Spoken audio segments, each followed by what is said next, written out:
Hi, everybody. This is Bryce Huffman. I am a reporter and producer from BridgeDetroit. I'm joined by Dr. James W. Loewen, who is a sociologist and an author. He wrote the book Sundown Towns, A Hidden Dimension of American Racism. Thanks for being with me, Jim. I'm glad to be with you. All right. So, my first question is, could you kind of just briefly describe what a sundown town is? I could. A Sundown Town is a community that for decades was, and a few of them still are, all white on purpose. Now, I got to put all white in quotes because, well, I'll give you an example. Pana, Illinois drove out its black population around 1900, killing 5 African Americans in the process. They proceeded to put infamous Sundown Town signs and word, "Don't let the sun go down on you" in Pana, at the north, south, and east and west gates to the city. No doubt they were a sundown town, but the black population was 4, 5, or 6 because they didn't drive out the barber. Everybody liked the barber. He was the barber for white folks. So they left him alone, and he and his family were those 4 people or those 5 people. All right, so you don't have to have 0 African Americans to be a sundown town. You also don't have to have the term. The term wasn't used much east of Ohio anyway, but Pennsylvania is full of sundown towns and so on. Most of the suburbs of Detroit, matter of fact, most suburbs in America, whether suburbs of Detroit or Los Angeles or Chicago or wherever, were sundown towns or became sundown towns. Interestingly, Dearborn, Michigan, when it was founded back in the early 20s, had a black population. There were some black farmers and such living out there. But slowly they dwindled on purpose. I mean, they got pushed out, and it became, without a doubt, a sundown town. So that's what a sundown town is. To my astonishment, I found thousands of them. I thought I was going to find maybe 10 of them in Illinois, maybe 50 across the country. I'm now at a count of 506 in Illinois alone. Michigan has another several hundred, Indiana, Oregon, and so on. So, talk to me a little bit about the different ways that they would try to remain all white. Some used force for sure, but what were some of the other methods? Well, after a while, the number one method was simply reputation. Everybody knows that you're not supposed to live there, and so you don't want to try, you being the next black family. But realtor steering would be a big part of it. So a real estate person, I was told this by an African-American woman who had recently moved to Harrisburg, Pennsylvania. She was a museum professional, white-collar household, and she got steered away from what is informally called the White Shore, which is, it's really the Western Shore, 3 communities just across the Susquehanna River from Harrisburg. You don't want to live there. I don't think you'd be happy there. And so the realtors keep the black population in Harrisburg in this case. I was struck doing the research for this. I went to Detroit, and I was just struck going down 8 Mile Highway from east to west. And here I am driving along, and the houses on the right in Warren look pretty similar to the houses on the left in Detroit.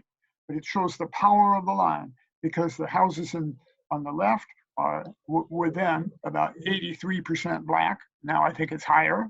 The houses on the right were then 0% black. And it's not a house difference, it's a line difference. Mm. So recently, the subject of sundown towns has kind of repopularized itself. It's kind of come up a lot more in cultural conversations. One of the reasons, aside from the article I wrote on them, is HBO has a series called Lovecraft Country. Yes. Which, is set back when a lot of these sundown towns were still around and still had signs up. And in one of the scenes, a sheriff is trailing a car with 3 black people, basically chasing them out of the county. How realistic is that depiction? Is that something that happened often in these towns? It did. In fact, I have the first time I came upon the phenomenon I'm about to describe, it blew my mind. Some of these towns actually sounded a whistle or a siren at 6 p.m. to tell black folks to be gone. When I first learned that, I learned it about a town called Villa Grove, which is near Champaign-Urbana in central Illinois. I thought it was an urban legend. I mean, I just couldn't imagine that they were really worried about a whole bunch of African Americans right there at the edge of the town, you know, at 5:59. And then this siren goes off. Oh my gosh, we can't go again. You know, why not have a siren that tells elephants to be gone? It just didn't make any sense to me. But it turned out that's exactly what it was. It was not a factory shift change. It became a siren to tell your kid, you come home for dinner when you hear that siren. It did become that, of course, but the original purpose, known by more than half of the people I ever talked with in the town, was to tell African Americans, you better get out of here. And I've come upon that in suburbs of Los Angeles, in which at 6 p.m. you would see the maids, the black maids, running for what was called the maid bus. This was a bus to get them out of town. And if they missed it, the police would indeed intervene. And what they would do is they would simply take the maids or the black person, wherever they were, and put them at the edge of town. All right. No matter what the edge of town had for them, you know, might not have anything but a bunch of grass growing. I have since then discovered maybe 22 towns that had sirens or whistles. And over half of them were for that very purpose. So yes, this business that the sheriff gives I saw that first episode, gives the black threesome, I think it is, in the car, a few minutes to get up. Now I think it's overdone that he's gonna shoot them if they're still in the county at 6:01 p.m. That's Hollywood. But the idea that you have to be gone when you hear that siren, that's real. So talk to me a little bit about that legacy, right? You said reputation alone kind of reinforced the idea that blacks were not allowed in some places. Sure. And in Metro Detroit, a lot of the suburbs that are majority white have stayed that way despite the changing landscape to the city itself and to other suburbs that neighbor it. What kind of impact does that have on a suburb when that is the reputation? Well, I think that the impact it has on the suburb itself is on the white folks living in it. And it kind of goes like this. Let's suppose you are a second grade girl, 7 years old, and you say to your mom, how come there's no Negroes in Warren? No Negroes. Well, you don't say Negroes anymore. How come there's no African Americans in Grosse Pointe Shores? And the mom has two choices. One is, well, you know that we used to be a sundown town. You know that Grosse Pointe had this point system. That's with an E on the end. That in fact realtors used to compile. It not only kept out black folks, but it even kept out swarthy white folks. Now you have to explain swarthy to the second grader, but anyway. How many people are going to blame their town to their own second grader? I mean, among other things, the next legitimate question the second grader might ask is, well, if it's that kind of town, why did we move here? So they're not going to do that. They're going to basically blame the oppressed. Well, we don't really keep them out. Look at the Elliots, and you pick the one black family that might be in the neighborhood, and you say, they'll come eventually. And then you make a whole bunch of they comments. It's expensive to live here in Grosse Pointe. They don't really have the money yet. They don't have quite the social capital yet, but they're going to get, well, so that by making all those they statements, you are intrinsically beginning to teach your daughter racism, all right? And it's not true either. I can't tell you how many people have told me, I remember a white academic telling me, well, I couldn't afford to live in Grosse Pointe either. So I finally did the math. I didn't do it on Grosse Pointe. I did it on Kenilworth, Illinois, which is the Grosse Pointe of Chicago, if you will. And so many people told me that about Kenilworth too. So I finally did the math and I looked it up in the 2010 census. I found 7,000 black families in the Chicago metropolitan area made more money than the median black family, the median family, excuse me, in Kenilworth. So there's 7,000 families that could afford to move into the upper half of Kenilworth. And I bet the number in Detroit is somewhat similar. Kenilworth is actually a more expensive, a richer suburb than any of the Grosse Pointes. And there's 7,000 black families that could have moved in, and not one of them chose to do so as of 2010 when I looked it up in the census. So it isn't they, it's us. That is, it's the reputation of the community that keeps it all white. And lastly, talk to me a little bit about what does that look like today? You've done a lot of research on sundown towns.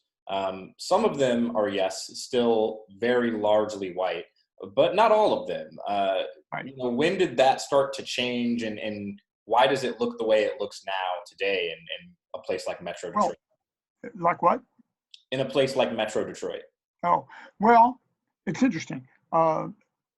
When you have the situation that most of the suburbs, including the richest ones, are sundown suburbs, then it's very hard for other suburbs to become plausibly and safely integrated. Oak Park has this problem. It's a suburb of Chicago. There are few suburbs of Detroit that have been integrated for some time. But it's hard because as white folks make more money, the inclination is to express that money by moving to Grosse Pointe or moving to some of the northwest suburbs that are very expensive. So those all white suburbs take a toll on the entire metropolitan system. They make it unstable. I think that what needs to happen is every suburb in the world, and certainly every suburb in America, needs to take the Loewen 3-step program, I call it, saves you 9 steps over AA. First step, admit it. We were a sundown town. This was on purpose. And it's been proven. I mean, you can look for proof at my website, but you can do your own research and find all kinds of really good oral history that shows this is what happened when such and such family tried to move in 1958 or whatever. We were a sundown town. Number 2, we did it and it was wrong and we're sorry or apologize in other words. And number 3, and we don't do it anymore. And that third step needs to have some teeth. We now have a human relations council, or we have a racial ombudsperson. We are trying to hire Black teachers and locate them in Grosse Pointe or whatever town with Warren, whatever town we're talking about. Once you've taken those 3 steps, then tell me about it and I'll get you off my list, or I'll show how you've changed at my website. But besides that, you stop being the problem then. Then you start being part of the solution. And I submit to you this problem of residential apartheid, Blacks over here and whites over here, is the largest continuing racial problem in America. And if we're really in a George Floyd moment, if we're in a moment of when we want to maybe do something about race, well, then let's do something about sundown towns. All right, thank you so much. This is Dr. James W. Loewen, who is a sociologist and author of the book Sundown Towns, A Hidden Dimension of American Racism. I'm Bryce Huffman, reporter and producer with BridgeDetroit. Thank you so much.